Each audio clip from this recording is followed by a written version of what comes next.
மண் கடாய், கடலெண்ணெய், வரமிளகாய், வெந்தயம், சீரகம், கரிஞ்சீரகம் சேர்த்துக்கிறேன். மசாலா பச்சை வாடை போகிற அளவுக்கு நல்ல எண்ணெயில் வதக்குன்னு வதக்குறோம். கதக்கலமாக அரைச்ச மூலிகை செடிகள் எண்ணெயில் வதக்கி கதக்கலமாக அரைச்ச தக்காளி, மஞ்சள் தூள், புளியம்பழச்சாறு, புளிச்சாறை அது சேர்த்து நல்லா அப்படியே முறை கூட்டி மூலிகை ரசம் அப்படி நல்லா கொதிச்சுக்கிட்டு இருக்கு பாருங்க. அடாடாடாடா, உப்பு போடாமே நல்லா வாசம் வருது. அப்போ உப்பு போட்டால் எப்படி வாசம் வரும்?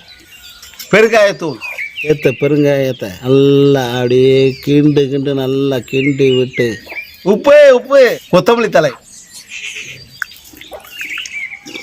நமது வில்லேஜ் ஹெல்த் சேனலை புதுசாக பார்க்கக்கூடிய நண்பர்கள் தயவுசெய்து லைக் பண்ணுங்க, சப்ஸ்கிரைப் பண்ணுங்க, உங்கள் நண்பர்களுக்கு ஷேர் பண்ணுங்க. அப்போ தான் நம்ம போடக்கூடிய வில்லேஜ் ஹெல்த் சேனல் உங்களுக்கு வந்து சேரும். மீண்டும் அடுத்த வீடியோவில் சந்திப்போம். வணக்கம்.